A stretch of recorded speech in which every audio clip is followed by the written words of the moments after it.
back. I mean, last time you were on the program, you were saying $60 was at the floor here, and we were trading about 80. We're trading about 90 now, so it's good all round. I mean, is it sustainable, though? I still believe that the floor that I talked about then was correct. And I think I talked about the fact that we would continue to see volatility, and that has also been correct. Do I think this price is sustainable? I think reality is we will continue to see this level of volatility between 70 and hopefully 100. But I see that as the future for the next few months. Right, and of course it's all supply and demand. Where are we with that? Well, the most exciting supply picture, obviously, is ourselves at IRC. You would say that, though, wouldn't you? I would say that. KNS, our flagship operation, is doing really well. We're now ramped up. This morning we announced that we're at 75% capacity on our mill. That gives us somewhere between 2.2 to 2.4 million tonnes a year. And we also announced very recently that the bridge that is being built between China and Russia is coming in. And that makes us one of the lowest cost iron ore mines in the world on a delivered basis to China. Jay, when prices are going so good, people want to get back in, and are you expecting that to happen, particularly when it comes to some of these local miners in China to get back in? It's one of the reasons I talked about volatility, because I think you'll see people talking about the possibility of bringing back production. One of the mines that we mothballed, our Kuranak operation, we are actively considering now bringing it back online. But it's not something that can be brought back instantly. These are operations that you have to consider. You have to gear up your mining operation, then you gear up your logistics, and then it comes on stream. So I don't think we'll see a supply fix in the very immediate future.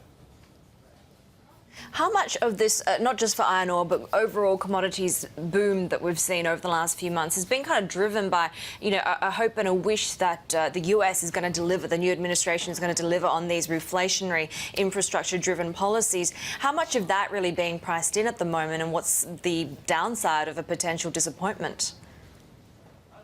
Oh, I think when you look at some commodity markets, particularly precious metals and the LME business, you see a lot of volatility based on trading, and as you talked about, hopes and wishes, whereas iron ore is, and bulk commodities as a whole are much more based on the fundamentals of supply and demand. So you don't see a big pickup in any demand side led by hopes. You see it based on steel companies making orders of iron ore based on their pipeline of demand. Right, you bought recently Rio Tinto's last operation in the UK, essentially, up in Scotland. Tell us about that. So I should say that's not within IRC, that's within my day job at the moment for CIMEC and the GFT Alliance. So a very exciting transaction. It makes us the only producer of aluminium, primary aluminium now in the UK. It makes us the 5th largest private landlord or landowner in the UK.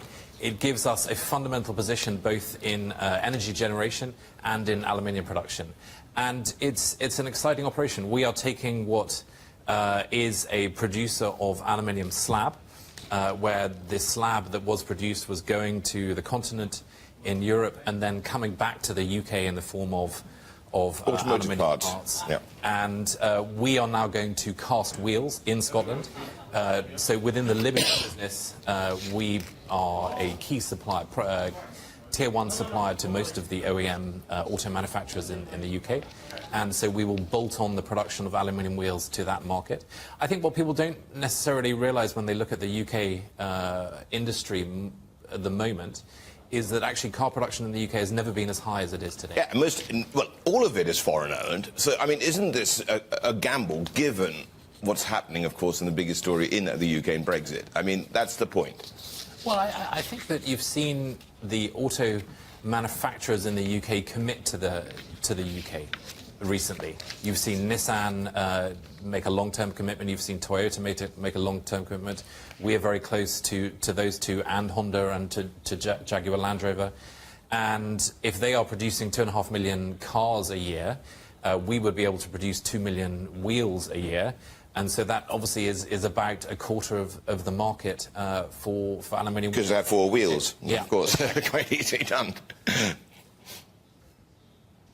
Jay, I suspect I know the answer to this, but CIMEC is one of the 2 last bidders standing for the remaining Arium assets. What are you allowed to say about that and how that's going at this stage? Very limited as to what I can say because we're in a competitive process, and what I can say is it's a very exciting process. We are very excited by the Arium assets. We are looking at them in line with the model that the GFG Alliance has with Liberty and CIMEC to have vertical integration where Arium has an iron ore mine, it has steel production, and then it has a steel processing and distribution business and recycling. That fits the GFG Alliance's industrial strategic model very well, so that's why we are in the picture. And from our perspective, we've made a lot of acquisitions recently in the industrial space, and we're very conscious that businesses that are in an administrative process, it is very damaging for the business and it's very damaging for the community in which the business operates. So from our perspective, we're trying to move forward with this transaction, at least our review of it, in as much of an expedited manner as possible. Jay, we've just sort of wrapped up the big parliamentary meetings in Beijing, and there's, you know, as usual, a lot of talk about further reform when it comes to cutting overcapacity in industry. How hopeful are you that we might get an upside surprise when it comes to steel and iron ore if China comes through with more than expected in terms of cutting capacity? Well, that would be very good news for us. We are the closest supplier in IRC. We are the closest supplier of iron ore into China. Do I see a change? I don't think I'm bold enough to forecast what is going on within Beijing, I'm afraid. Experience leads me to suggest that anyone who forecasts on that basis normally gets caught out. But I think it would be an exciting move for IRC if a positive momentum happened in the iron ore space and in the steel space. No, you might find out because you're in Beijing later today, so you'll be asking questions about that. But I want to just get back to Arium. What did Arium bring to you, though? Because there are a lot of union problems here, too. Actually, the union picture is very supportive. The AWU, the Australian Workers' Union, we have met with and have a supportive relationship. They have a strong tie with the unions in the UK, and I think, well, I would like to think that we would get a glowing reference from From your unions in the UK, yeah. UK, because we've done a very good job working in bringing an investment strategy to the UK that works both for the shareholders and for the unions in a positive way. But what does Arium bring to you? So what does Arium bring to us? It's the model of vertical integration. So we have presented a strategy called our Green Steel Strategy, which was focused very much on the UK. So the UK is one of the largest exporters of scrap on a per-head basis, so therefore one of the lowest recyclers of scrap on a per-head basis. And that gives us the ability to go into that market and move it much more to where the US is at the moment in terms of steel production. So about 2/3 of steel production in the US is from recycled steel. And in the UK, it's a very, very small amount. So we have acquired 2 electric arc furnaces from Tata in the UK, which will give us the ability to recycle. Port Talbot be one of them. But no, we didn't. Sadly, we didn't acquire Port Talbot. That's the one you didn't get, isn't it? Specialty business in Yorkshire. But within the Arium business, there are 2 electric arc furnaces on the West Coast. And that's what you're interested in, essentially. And the mining operation, and so it's a vertically integrated steel operation. So you have a natural hedge in terms of the production of iron ore and the production of steel.